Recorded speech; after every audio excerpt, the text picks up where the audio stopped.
in the International Criminal Court. And in that envelope, when eventually the names were revealed in that envelope, Madam Speaker, there were people from the police who were held accountable. And there were politicians who were held accountable. And there were public servants who were held accountable. But there was nobody from the commission then that was the referee that ran the election that were held accountable. Madam Speaker, fast forward 2013, when we had an election that was also contested. Even at appearing at the court, you find that the commissioners always escape scot-free from these problems. And therefore, it's very important that we support this bill.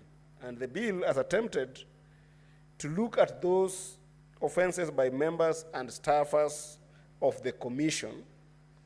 And I like the way they are very specific, to the extent that if you look, for instance, the issue of documentation of elections, that is under section 6A, subsection A.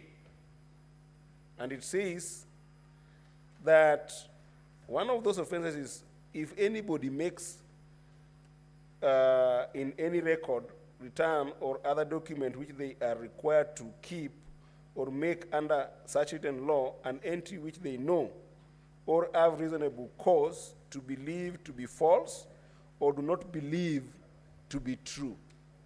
The documentation of an election, given the fact that this is one of the most radically looked at documentation. For instance, Madam Speaker, we know that forms of election, starting from Form A to Form B to Form C, that then is used to declare elections at a provincial level, and the other ones used at constituency levels, Madam Speaker.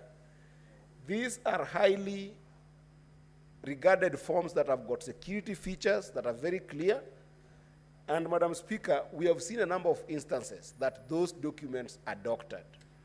And electoral officials have got so much power that that doctoring sometimes escapes the mind of the nation because of the bulkness that our elections are. You can imagine, Madam Speaker, that at a presidential level, we are dealing with over 46,000 polling stations. And those polling stations, Madam Speaker, sometimes if these things are not well documented, then we have a problem. And Madam Speaker, I don't want to belabor all the sections and all the offenses that have been listed here, but I wanted to make 3 quick comments. That, Madam Speaker, I think that I will be submitting a number of amendments on this bill, because it is one thing to look at offenses committed during the running of an election. But I think that the biggest offenses that we can face as a country are offenses through the entire process of an election. If you remember 2017 election that was cancelled by, or nullified by the court, it was nullified based on the process of the election. And Madam Speaker, in my humble view, this bill seeks to sort 3 things, but it also leaves 3 things that I want to talk about. Number 1, this bill seeks to solve unreasonable delays and unreasonable doctoring of election results. I think that is well captured in this Section 6 amendment. From, if you read all the way from A to M, it is well captured. Number 2, it also seeks to sort the alteration of results. If I were to summarize what I'm seeing from this bill, which is why I'm supporting it.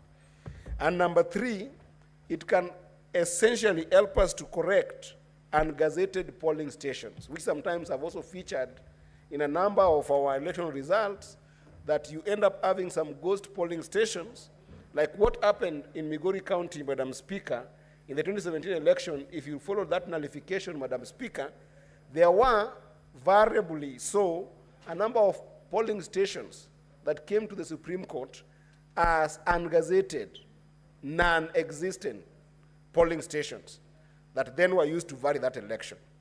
To the extent that this bill can solve those three issues, it's a big step to the country.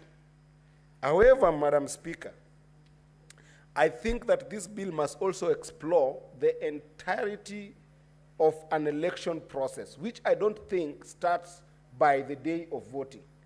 I think that election starts becoming a fraud when we start by registering of voters. And this registration of voters, Madam Speaker, we have seen a number of disenfranchisement of voters. Even now, there are young people in this country, Madam Speaker, who would wish to be registered voters. But because the registration process and the issuance of IDs have been put as separate, Madam Speaker, I think we as a country should choose to believe that it is an offense if you're turning 18 years old and you are going to get your ID and you don't get it with your voter's card. It actually should be an offense. In fact, the issue of voter's card is something that this bill should help us question. If you have got an ID card that is genuine, why do you need a voter's card and you're already 18? And our laws say that at 18 you get an ID card, and at 18 you are a viable voter.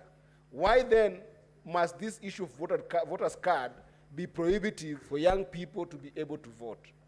We must be able to explore an amendment that I'll bring into this House on making sure that young people in this country can be able to get their ID cards and either their voter's card on time or use their ID as their voter's card. So that's one thing I'll be exploring, Madam Speaker. Number